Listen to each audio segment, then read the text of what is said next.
नमस्कार साथियों, कैसे हैं आप लोग। आज की आपकी जो एनसीईआरटी की अगली कक्षा है वो मध्यकालीन इतिहास से होने वाली है संबंधित। पहली कक्षा आपको याद होगी कि जो पहले भाग में मैंने पढ़ाया था वो आपका प्रागैतिहासिक काल का इतिहास था, जिसमें आपके सिंधु घाटी सभ्यता, वैदिक काल और कुछ राजाओं के बारे में हमने बात की थी। महत्वपूर्ण राजा जो कि हमारे गौरव रहे हैं एक तरह से। अशोक, चंद्रगुप्त मौर्य और गुप्तकालीन पूरा शासन हमने देखा।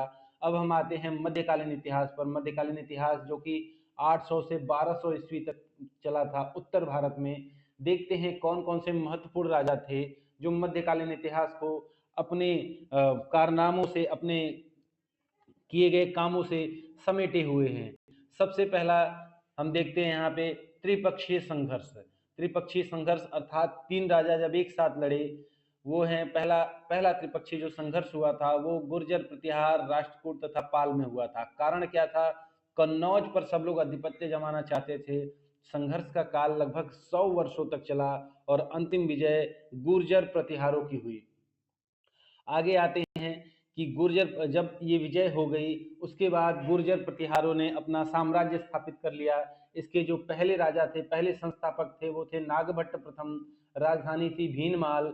त्रिकोणी संघर्ष का प्रारंभ वत्सराज के समय में हुआ था। महमूद गजनवी के आक्रमण के समय गुर्जर प्रतिहार का शासक राज्यपाल था। आपको पता है कि मुसलमानों का सबसे पहला जो आक्रमण हुआ था वो महमूद गजनवी ने किया था। उस समय गुर्जर वंश का शासन था, गुर्जर प्रतिहार वंश का, जिसका राज्यपाल था आपका वत्सराज। आगे चलते हैं। अगला जो शासन काल है वो है राष्ट्रकूट वंश का। इसके संस्थापक थे दंतीदुर्ग। राजधानी मान्यखेत। एलोरा के कैलाश मंदिर का निर्माण इनका बहुत ही महत्वपूर्ण योगदान है। आप मध्य प्रदेश में जाके देख सकते हैं, जिसका निर्माण कृष्ण प्रथम ने कराया था। ये मंदिरें स्थापत्य कला की एक अजूबा कह सकते हैं। इसका अंतिम शासक जो था कर्कदिति था। आप नाम बिल्कुल मत भूलिएगा। एलोरा के कैलाश मंदिरों का निर्माण कृष्ण प्रथम ने कराया था। अगला नाम आता है मोहम्मद गोरी। इसके बाद शुरू हो जाते हैं आपके मुस्लिम शासक। सबसे पहला मोहम्मद गोरी गोर प्रांत का शासक था, जो कि अब अफगानिस्तान का यह हिस्सा है। पहला आक्रमण इसका 1175 में मुल्तान पर किया गया। आप जानते हैं कि आज़ादी से पूर्व भारत, पाकिस्तान, अफगानिस्तान एक ही हिस्से थे, अखंड भारत का हिस्सा था, जिसमें मुल्तान जो भारत का हिस्सा था वहां पर इसने अटैक किया और गुजरात पर आक्रमण किया। भीमदिति के शासनकाल में भीमदिति ने इसे पराजित किया 1178 में। इसके बाद उसने तीन महत्वपूर्ण युद्ध लड़े। और महत्वपूर्ण युद्ध कौन कौन से थे? तराइन प्रथम, तराइन द्वितीय और चंदावर का युद्ध। ये तीन युद्ध आपको भूले नहीं मोहम्मद गोरी को, क्योंकि ये युद्ध के बाद मोहम्मद गोरी ने अपना स्थापत्य पूरी तरह जमा लिया था भारत पे। मुसलमानों ने पहली बार कोई बड़ा आक्रमण करके भारत पर मुगल कालीन, एक तरह से मुस्लिम कालीन सल्तनत की नींव रख दी थी। पहला तराइन का जो युद्ध हुआ था 1191 में, जिसमें पृथ्वीराज चौहान विजयी हुए। दूसरा तराइन का युद्ध पृथ्वीराज चौहान से इसमें जो हुआ था गोरी विजयी हुआ था। फिर तीसरा युद्ध चंदावर में हुआ था जयचंद से, जिसमें गोरी विजयी हुआ था। तो पहली बार जब पृथ्वीराज चौहान विजयी हुए थे तो उन्होंने गोरी को क्षमा दान दे दिया था, लेकिन फिर से वो आया 11 एक साल बाद फिर से आया और उसने पृथ्वीराज चौहान को हराकर उनकी हत्या कर दी। फिर आए चंदावर का युद्ध जो जयचंद से लड़ा गया और गोरी उसमें विजयी हो गया। आगे आते हैं सल्तनत काल पर। सल्तनत जो कि दिल्ली पर शासन करने वाले मुस्लिम राजाओं के हैं। सबसे पहला जिसमें वंश आया था आपका गुलाम वंश आया था 1206 से 1290 तक। दूसरा वंश आया था खिलजी वंश 1290 से 1320 तक। फिर आया था तुगलक वंश 1320 से 14 से 12 तक। सैयद वंश 14 से 1451 तक। फिर आया था आपका लोधी वंश 1451 से 1526 तक। अब आइए एक एक करके देखते हैं सभी वंशों के महत्वपूर्ण राजा और उनके महत्वपूर्ण कार्य। सबसे पहला जो आपका है वो है गुलाम वंश। गुलाम गुलाम वंश के जो पहले सुल्तान थे, आप जानते हैं उनका नाम। गुलाम वंश के सबसे पहले शासक हुए कुतुबुद्दीन ऐबक। 1206 से 1210 तक इन्होंने राज्य किया। आप इनके संस्थापक इन्हें मान सकते हैं। दूसरा शासक आराम शाह हुआ 1210 से 1211 एक वर्ष शासन किया। फिर आए इल्तुतमिश 1211 से 1236, लंबा शासन काल था। रुकनुद्दीन फिरोज शाह 1236, रजिया सुल्तान 1236 से 1240, 4 वर्ष पहली महिला शासक आप कह सकते हैं मुस्लिम काल की। फिर उसके बाद मुइजुद्दीन बराम शाह, ये 1240 से 42 तक। फिर गयासुद्दीन बलबन है। उसके बाद नसरुद्दीन महमूद हैं, अलाउद्दीन महमूद शाह, ये सारे शासक हुए आपके गुलाम वंश के। महत्वपूर्ण महत्वपूर्ण जो आपके नाम है कुतुबुद्दीन ऐबक, इल्तुतमिश, रजिया सुल्तान और गयासुद्दीन बलबन, इसके नाम आपको भूलने नहीं है कि ये गुलाम वंश के ही शासन काल में हुए। अब एक एक करके हम सभी राजाओं को देखेंगे, वो कौन कौन से महत्वपूर्ण राजा थे जिन्होंने गुलाम वंश की पताका को ऊपर ले जाने का कार्य किया। सबसे पहले राजा थे कुतुबुद्दीन ऐबक, 1206 में गुलाम वंश की स्थापना की और लाल बख्श एवं कुरान खां के नाम से जाना जाता था।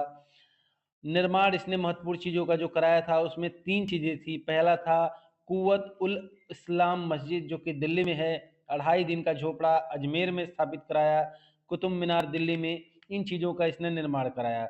1210 में कुतुबुद्दीन ऐबक की मृत्यु हो गई। उसके बाद जो महत्वपूर्ण राजा थे उनका नाम था इल्तुतमिश। इल्तुतमिश ने कुतुब मीनार का जो निर्माण था वो पूरा कराया।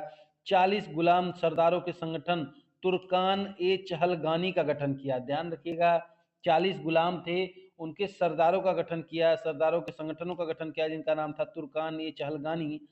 इन्होंने एक मुद्रा चलाई जिसे कहते हैं टंका, चांदी का था, जीतल जो तांबे का था, ये सारे सिक्के चलवाए अपनी मुद्रा को स्थापित करने के लिए।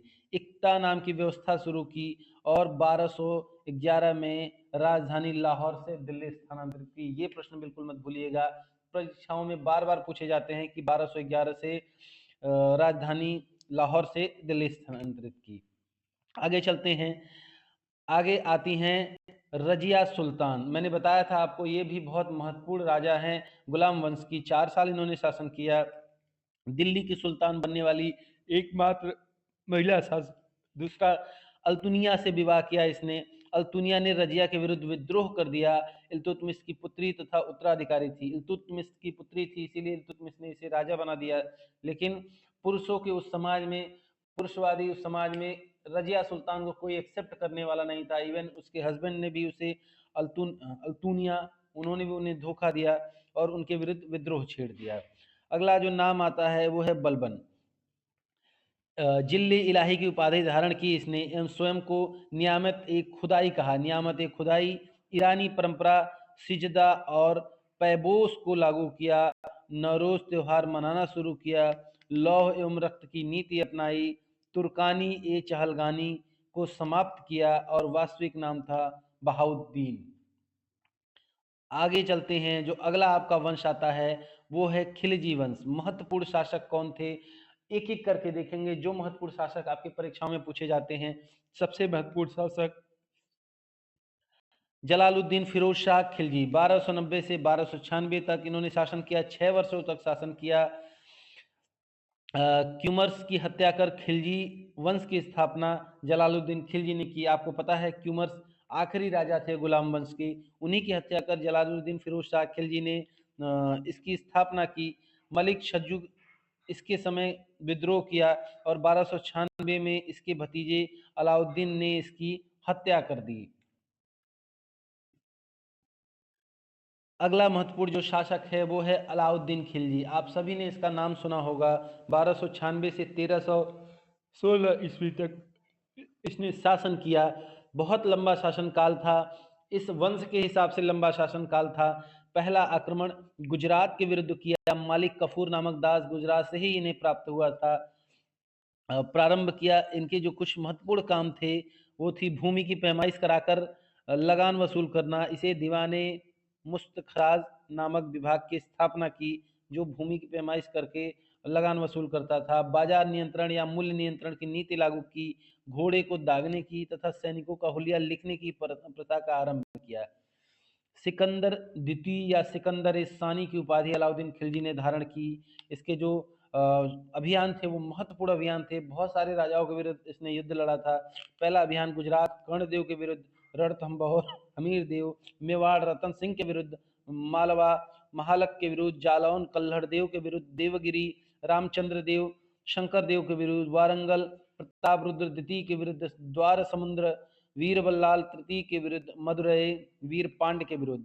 अंतिम शासक जो था इस वंश का, उसका नाम था नसरुद्दीन खुसरो शाह।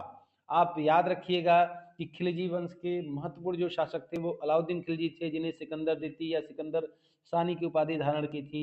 भूमि पैमाइश, बाजार नियंत्रण, घोड़ों को दागने और सैनिकों का हुलिया लिखने की प्रथा इन्होंने शुरू की और बहुत सारे अभियानों की इन्होंने अगवानी की। अगला जो वंश आता है वो आपका आता है तुगलक वंश।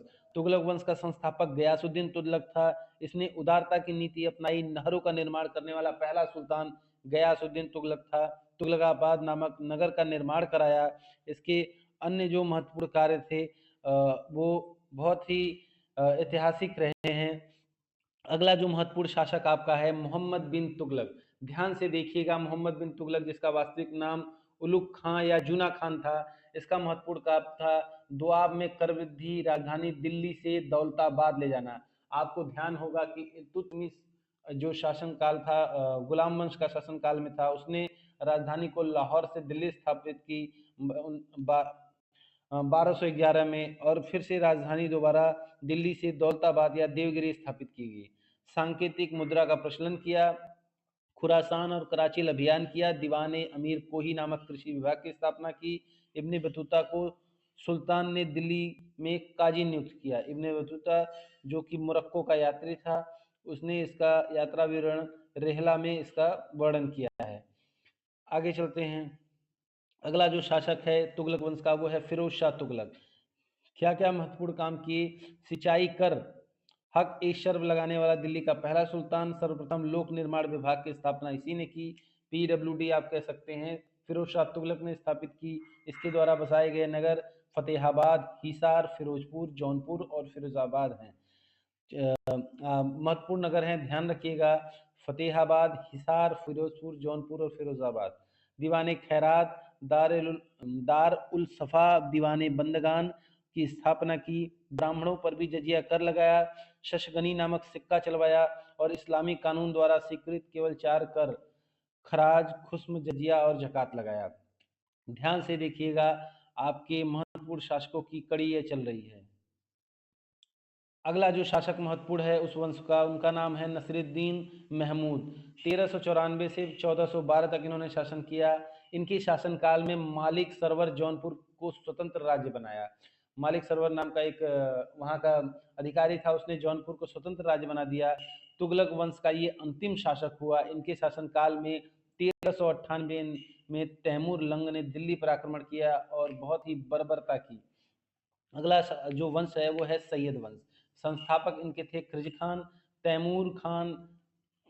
खिज खान तैमूर लंग का सेनापति ही था।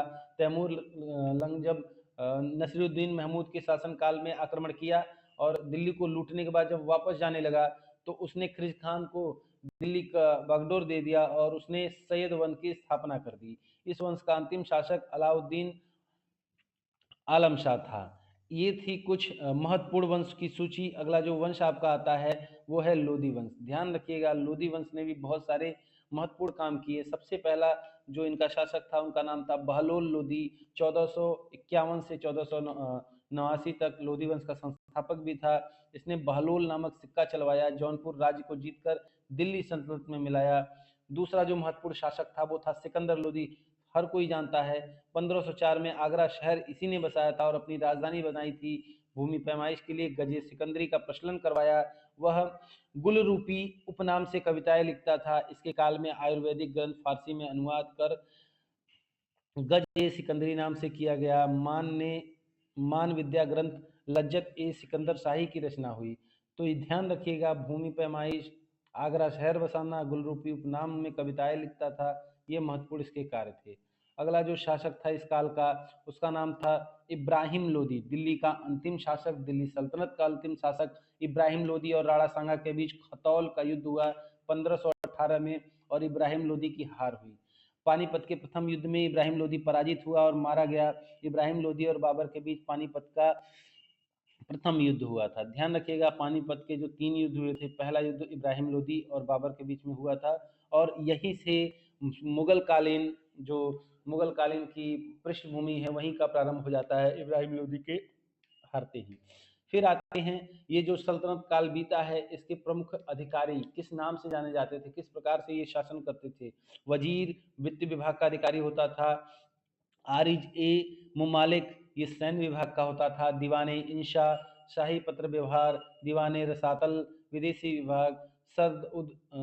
सद्र उस सुदूर धर्म विभाग। काजी उल कुजात न्याय विभाग। बादिर ए मुमालिक गुप्तचर विभाग। वकील ए हाजिब दरबारी शिष्टाचार विभाग।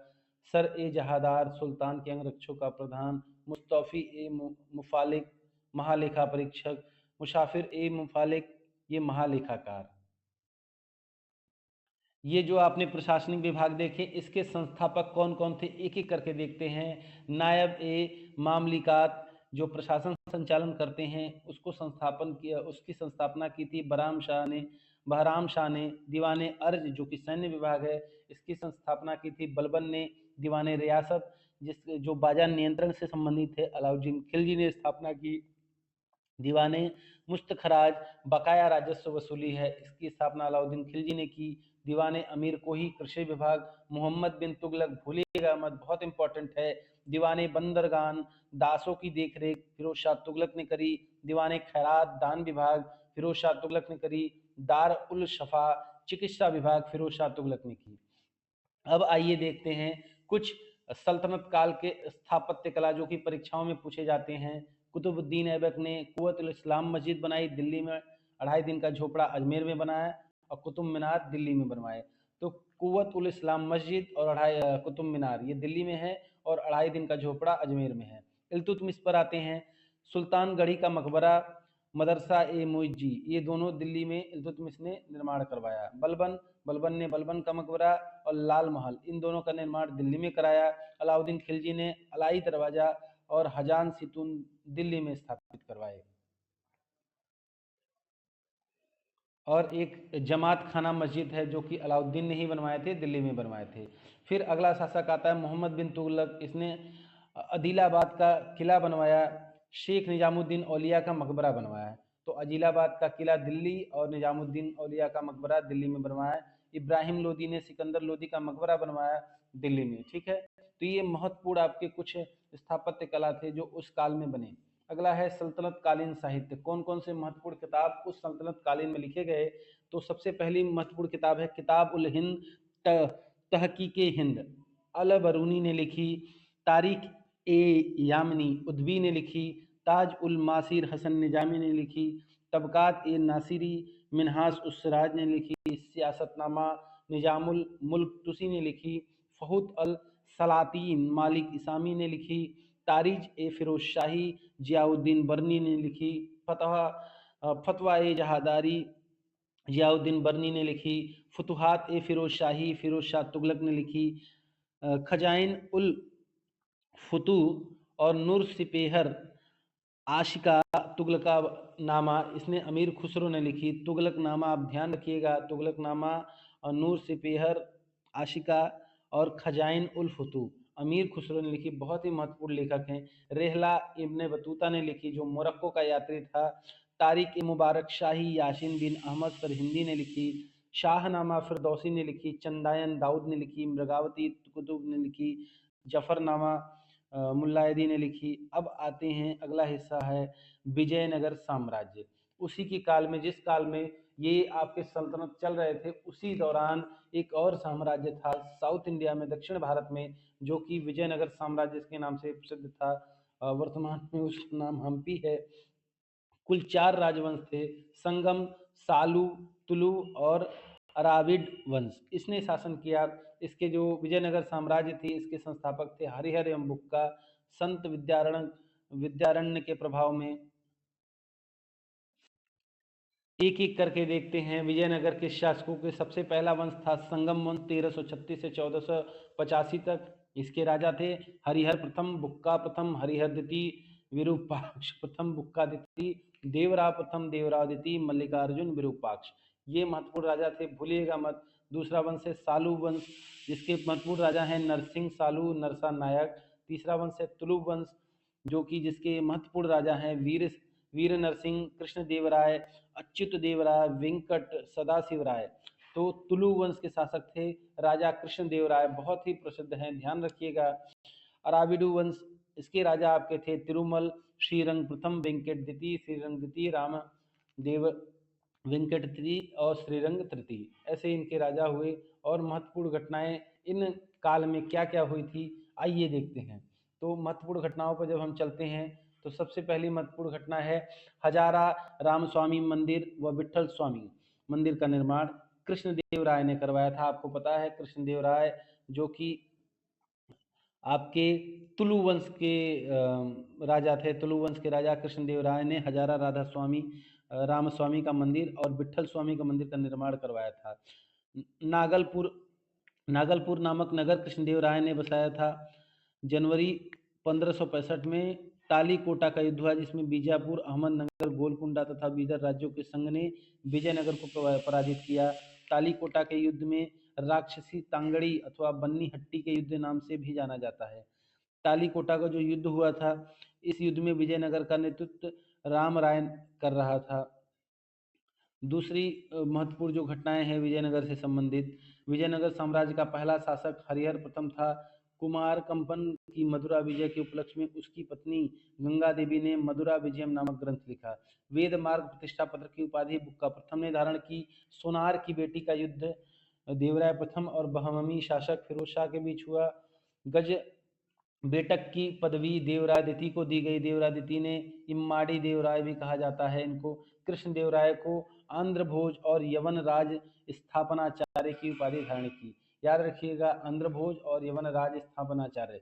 अमुक्ता माल्यद तथा जामवंती कल्याणम के लेखक कृष्णदेव राय हैं।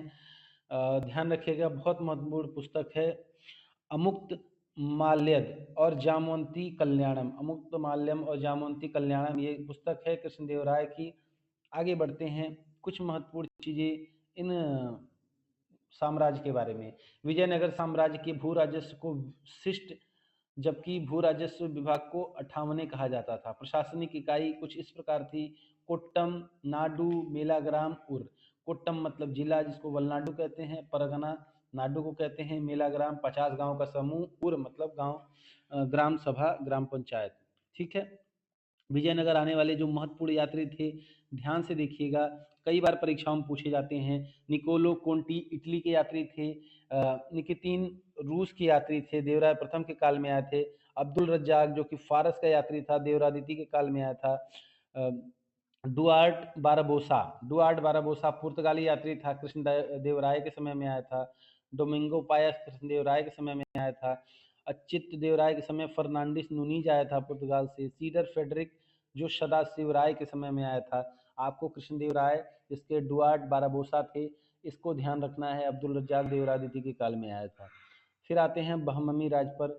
बहमनी राज्य की स्थापना 1347 में हुई। अंतिम शासक जो था कलीमुल्ला था। संस्थापक हसन गंगू, जफर खान, अलाउद्दीन हसन बहमन शाह। इसने अपने राज्य को 4 प्रांतों गुलबर्गा, दौलताबाग, बरार और बीदर में बांटा हुआ था। कलीमुल्ला की मृत्यु के बाद बहमनी राज्य 5 स्वतंत्र राज्यों में बंट गया। बहमनी जो राज्य था कलीमुल्ला जैसे ही मरा, उसके 5 भाग हो गए। पहला बीजापुर, जिसके संस्थापक यूसुफ आदिल शाह हुए। आदिल शाही वंश की स्थापना की। गोलकुंडा में कुतुब शाह हुए, कुतुब शाही वंश। अहमदनगर मालिक अहमद निजाम शाही। बीदर में आमिर अली बरीद शाही। बरार में फतेह उल्लाह इमाद शाही। आदिल शाही वंश के जो संस्थापक थे, आइए देखते हैं, थोड़े बहुत इनके बारे में जानते हैं। आदिल शाही वंश और इसके शासक।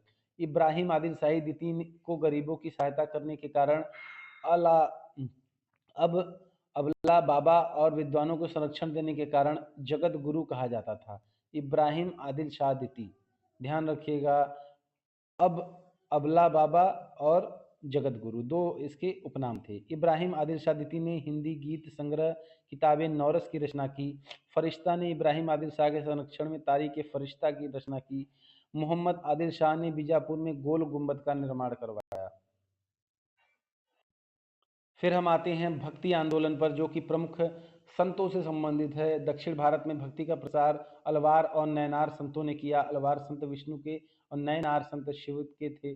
महाराष्ट्र में वैष्णव भक्ति परंपरा कायम थी। वैष्णव भक्ति यहाँ वारकरी और धारकरी संप्रदाय में विभक्त थी। वारकरी संप्रदाय विट्ठल विठोवा कृष्ण का एक रूप की पूजा करते थे, जबकि धारकरी संप्रदाय राम की पूजा करते थे। अब आते हैं कुछ सिद्धांत पर, मतों पर जो उस समय प्रचलित हुए।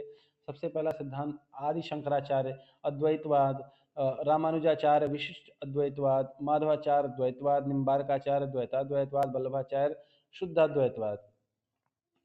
और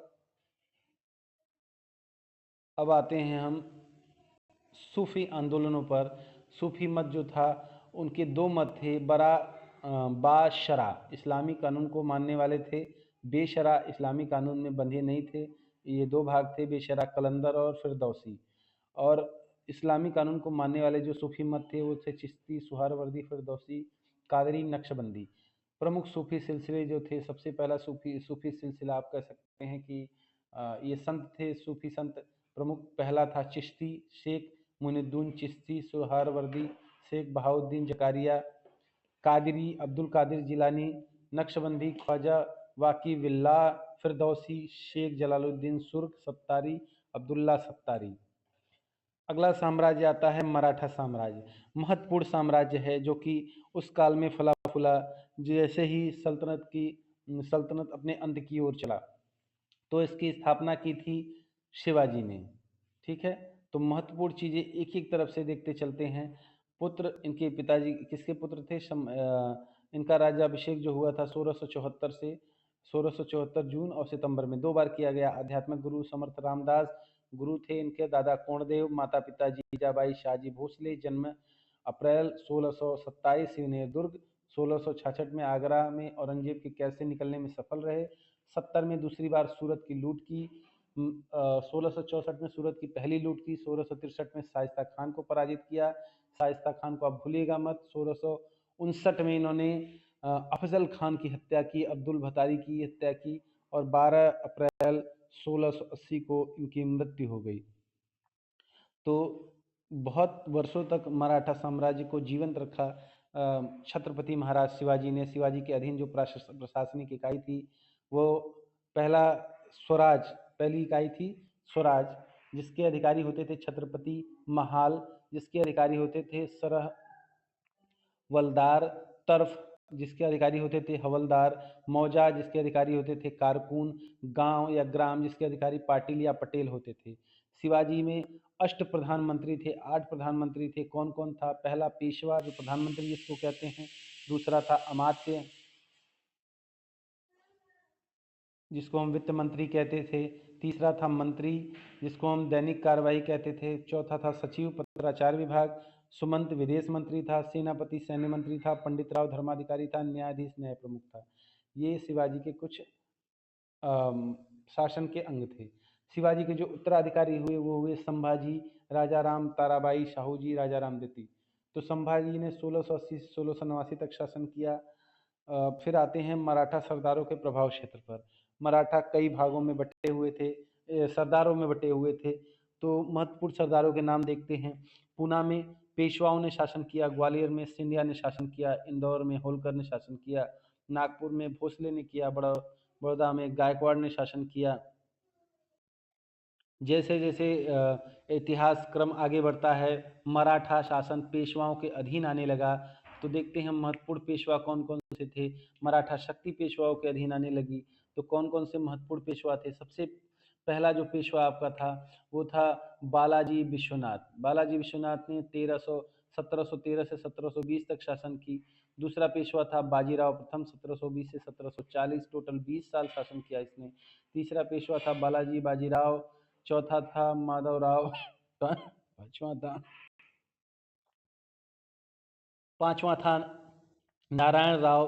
फिर उसके बाद आए रघुनाथ राव, फिर आए माधव नारायण राव, फिर आया बाजीराव द्वितीय। इस क्रम में मराठाओं का शासन चला और अंग्रेजों के विरुद्ध मराठाओं ने 3 युद्ध लड़े। पहला था 1775 से 1782 में पहला युद्ध लड़ा। दूसरा 1803 से 1805 में लड़ा गया, और तीसरा 1817 से 1818 में लड़ा गया।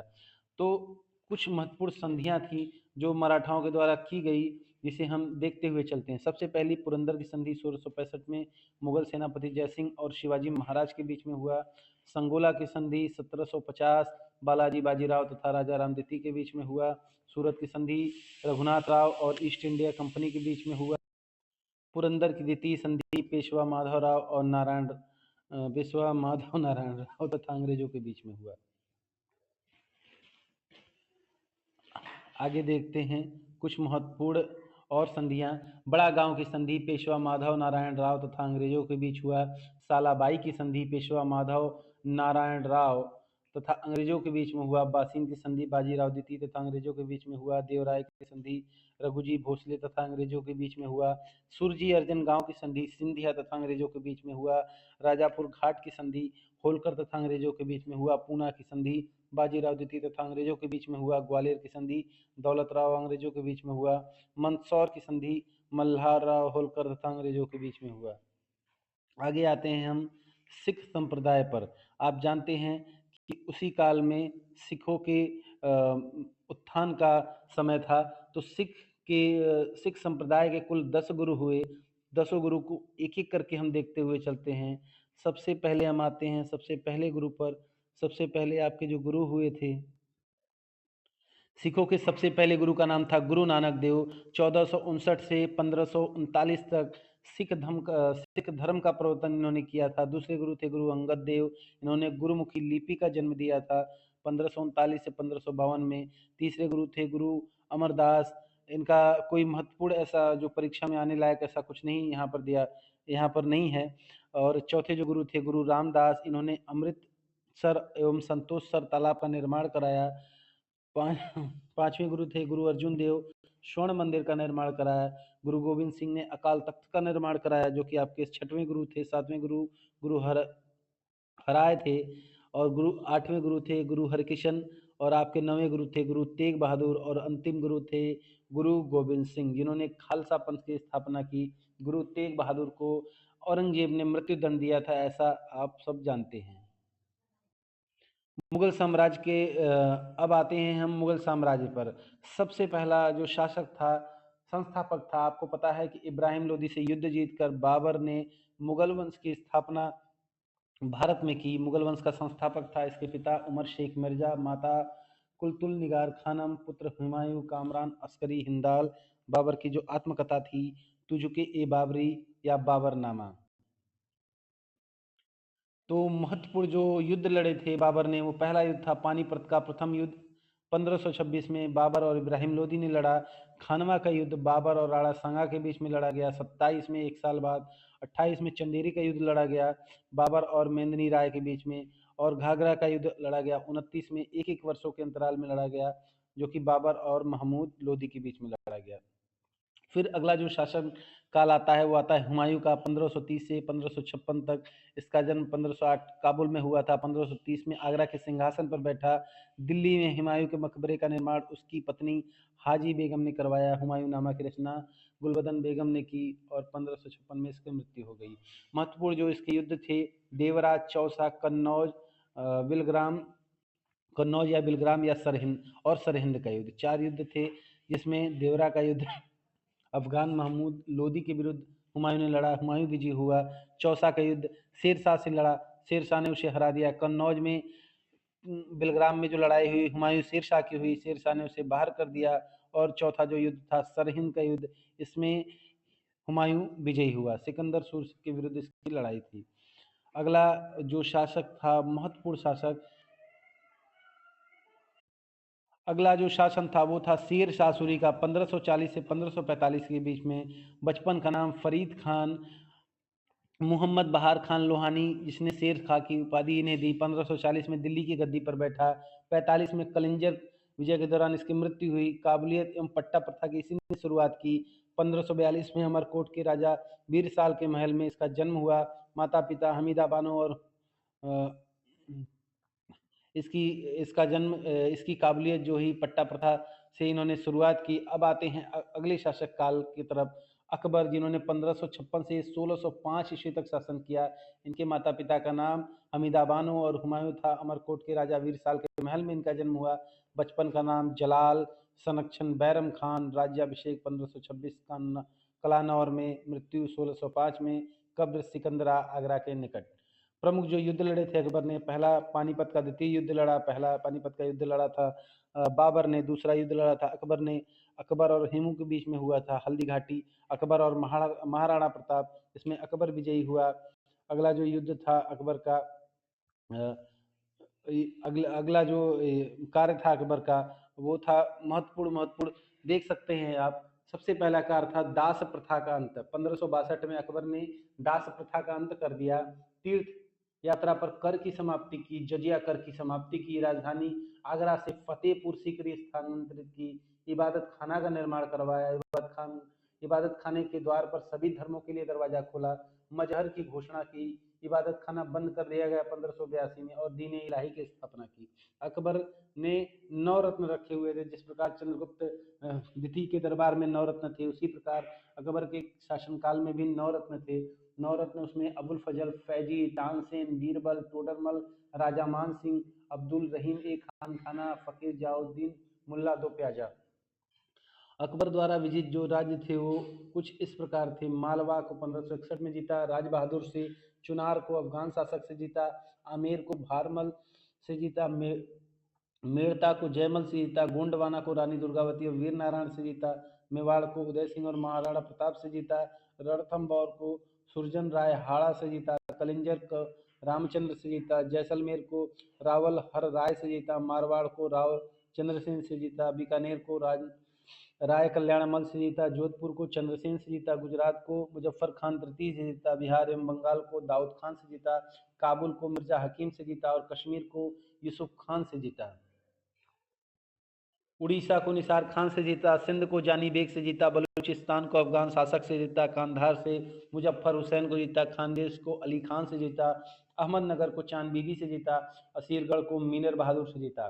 फिर अगला शासन आता है जहांगीर का। वास्तविक नाम सलीम, माता पिता हरखाबाई और अकबर, पत्नी मानबाई, जगत गोसाई मेहरुन्निसा जिसे हम जहाँ भी कहते हैं, पुत्र खुसरो, परवेज, सरया और जहादार।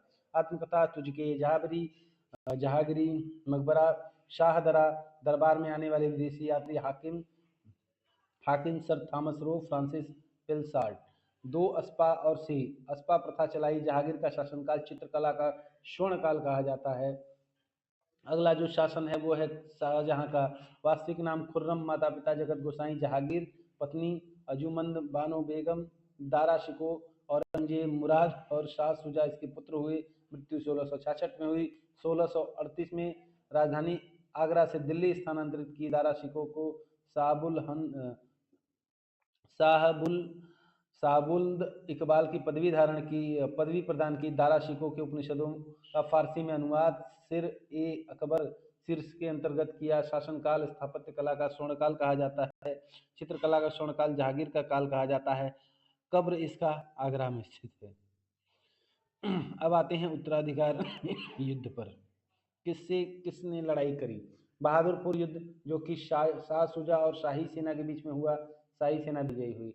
धर्मत का युद्ध औरंगजेब और मुराद बख्श के बीच हुआ। औरंगजेब विजय हुआ। रामूगढ़ का युद्ध जो हुआ था वो औरंगजेब और मुराद बख्श के बीच में हुआ था। खजवा का जो युद्ध हुआ था वो औरंगजेब और शाह सुजा के बीच में हुआ था। देवराई का युद्ध दारा शिको और औरंगजेब के बीच में हुआ था।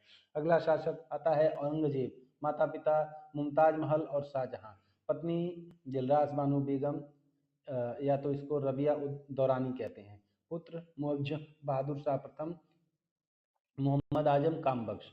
राज्याभिषेक 31 जुलाई 1658 आगरा में, दूसरी बार 1659 दिल्ली में, मृत्यु 1707 में, मकबरा औरंगाबाद। मुगल शासन व्यवस्था इस प्रकार से थी। राज्य का विभाजन, सूबा इसे हम प्रांत कहते हैं, स्टेट समझ लीजिए। सरकार जिले में विभाजित थी। परगना, महाल, फिर उसके बाद मौजा या दिहा आता था। तो इसके जो अधिकारी थे, साम्राज्य का सूबा का जो अधिकारी था सूबेदार होता था। जिले का अधिकारी फौजदार होता था। परगने का अधिकारी सिकदार होता था। मौजा या ग्राम का अधिकारी खुद या खुदमत या चौधरी होता था। मनसबदारी व्यवस्था थी, अकबर द्वारा लागू की गई। मनसब जात एवं सवार में विभाजित था। मनसबदारियों की श्रेणियां जो कि थी, मनसबदार 10 से 500 जात के मनसब थे, अमीर 500 से 2500 जात के मनसब थे, अमीर ए उम्दा 2500 से अधिक जात के मनसब थे। मुगल काल में भूमि का विभाजन 3 भागों में था: खालसा भूमि, जागीर भूमि, सरयुगल भूमि। खालसा भूमि सीधे बादशाह के नियंत्रण में था। जागीर भूमि सरदारों को वेतन के बदले दी जाने वाली भूमि। सरयुगल या मदद ए माश विद्वानों व धार्मिक व्यक्तियों को अनुदान दी जाने वाली भूमि। मुगल काल में भू राजस्व प्रणाली जो थी, बटाई, गलसा बख्शी प्रणाली, जब्ती प्रणाली, दलसाला प्रणाली, इजाजेदारी या ठेकेदारी प्रणाली और नक्श कानून प्रणाली। मुगल कालीन स्थापत्य इस प्रकार की थी: बाबर द्वारा आगरा की मस्जिद का निर्माण, औरंगजेब द्वारा मोती मस्जिद, अकबर द्वारा आगरा का किला, जहांगीर का महल, अकबरी महल, फतेहपुर सीकरी में बुलंद दरवाजा, दीवाने खास, जामा मस्जिद, जहांगीर महल और मरियम महल। जहांगीर द्वारा अकबर का मकबरा, शाहजहां द्वारा जामा मस्जिद, लाल किला, आगरा में मोती मस्जिद और ताजमहल। इस सारी चीज़ों का निर्माण शाहजहां ने कराया। मुगल कालीन कुछ प्रमुख पुस्तकें थी, ध्यान रखिएगा। बाबरनामा बाबर ने ही लिखा है, तुझके बाबरी। हुमायूं नामा गुलबदन बेगम ने लिखा है। ताजुल मासीर हसन निजामी ने लिखा है। तबाके तबाके अजकरी निजामुद्दीन अहमद ने लिखा है। तारीख शेरशाही अब्बास खां शेरवानी ने लिखा है। आलमगीर नामा मोहम्मद काजिम ने लिखा है। और काजुम ए हिमानी खाद मीर ने लिखा है। नुक्सा ए दिलकुशा भीमसेन ने लिखा है। सियार उल मुतखनी गुलाम हुसैन ने लिखा है। इकबाल नामा ए जहांगीरी मोताबिंद खान ने लिखा है। शाहजहां नामा इनायत खान ने लिखा है। चहार चमन चंद्रभान ब्रह्मान ने लिखा है। फुतुहात ए आलमगिरी ईश्वरदास नागर ने लिखा है। और खुलासत उत तवाकरी सुजान भंडारी ने लिखा है। उत्तर मुगलकालीन शासक जो कि मुगल काल के बाद आए, सबसे पहला शासक था बहादुर शाह जफर, फिर जहांदार शाह, फर्रुखशियर, रफीउद्दौला, मोहम्मद शाह, अहमद शाह, आलमगीर द्वितीय। मोहम्मद शाह के काल में ही नादिर शाह ने दिल्ली पर आक्रमण किया था। फिर आलम शाह द्वितीय, शाह आलम द्वितीय, शाह आलम ने बक्सर की द्वितीय लड़ाई लड़ी, अकबर द्वितीय और बहादुर शाह जफर द्वितीय। इसके बाद मुगल समाप्त हो गए। तो ये आपका था मध्यकालीन इतिहास। महत्वपूर्ण भाग हमने डायग्राम के फॉर्म में देखे। अगली जो क्लास होगी वो आधुनिक इतिहास और स्वतंत्रता आंदोलन की होगी। थैंक यू सो मच, जुड़े रहें हमारे साथ। आपके क्वेश्चन कमेंट बॉक्स में देते रहिए और लगातार हमारे साथ जुड़े रहें ताकि आप अपनी जीएस और करंट अफेयर को ठीक कर सकें।